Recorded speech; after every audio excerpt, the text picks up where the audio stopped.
Let's transition over to your Los Angeles Lakers. 16-6 over their last 22. They've won 6 of their last 8. And the LA Lakers above 500. And right now, if the season ended today, they'd be the 8th seed in the Western Conference. I've said all along I was expecting them to turn it around to a certain point. Are you surprised they've been able to really get on this roll here? I think I'm just relieved as a Lakers Yeah. fan. This season has been, just bad thing after bad thing, injury after injury, and at some point I knew the team had it in them to make a run, and they're finally doing it. I think the biggest thing has just been finally people adjusting to their roles. This is Kobe's team. And we all knew that from the start. But when you get star caliber players and like Steve Nash and Dwight Howard, as much as people say, oh, they may be unselfish, they're going to defer to Kobe and everything else, it takes time to adjust. We see it time and time again. It rarely does it click from the offset. So right now, Kobe's playing stellar basketball. It's MVP like the way he's been playing in the last couple of games. That 25-point comeback in New Orleans last Wednesday, I watched it and I was amazed. Okay, yeah, it's the Hornets. They don't have a great record, but I was just amazed. I was astounded at the level of play by Kobe Bryant. He really rolled back the years, and obviously, it goes without saying, I've said it all along, Dwight Howard is getting involved. He's re-energized his defense since the All-Star break.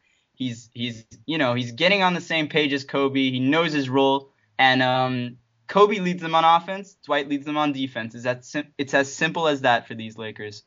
I remember 2 years ago people having a very, very similar conversation about the Miami Heat. They had just acquired LeBron James. They had just acquired Chris Bosh. They had just reloaded their bench full of veterans to make this big run. And we talked about not 4, not 5, not 6, and all the pressure was on Miami. And guess what? They came out to a pretty sluggish start. Through their first 25 some odd games, they were a 500 basketball team.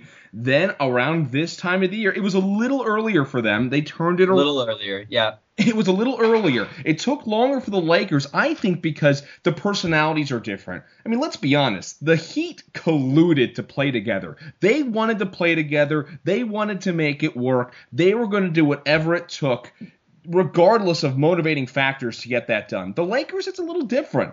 You're not always sure what Dwight Howard's mental state is. You're not sure how much he's in for the big picture. Kobe Bryant's been a player that's butted heads with just about everybody he's ever played with.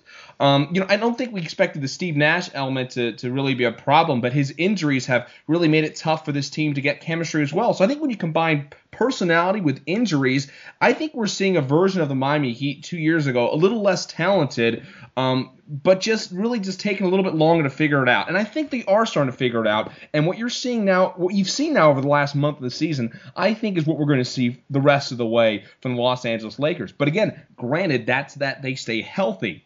One interesting little turning point this year, though, Hugo, they went on this little spurt, this 16 out of 22 spurt, immediately after Kobe calmly proclaimed that the Lakers were going to make the playoffs. Not even a doubt in his mind, despite the fact that they were 3 games under 500. I think that has a big part to do with it. What do you think? Yeah, I think, he's their leader. Like I was saying, it's his team. He's shouldering the responsibility, but at the same time, he's quietly pushed his co-stars. The other thing is this: he's had little jabs at Dwight in the media, trying to push his competitive edge, and even with Steve Nash, Nash has been adjusting to playing off ball, something he's not done ever in his career. So things like that just need a little not just positional X's and O's adjustments on the floor, but they also needed an adjustment in the locker room. And I think Kobe's provided that. And that's what's great about Kobe's leadership. I mean, you can say all you want about how he he doesn't get along with certain personalities and certain players and everything. But at the end of the day, he does everything within his own capabilities to will his team to victory. No question about it, but I do think there was a question as to, who's the spotlight on, and I think Kobe by coming out, and I mean, there was no doubt in his mind with that. That kind of shows you where the team was from a mental standpoint, and all these little bickers that you saw early in the year, I think may have been a little bit overblown. I think those comments showed you where this team really was mentally, and I'm glad they're turning it around. I think the Mike D'Antoni thing is still a big concern for me, but I do think it's something that they can overcome.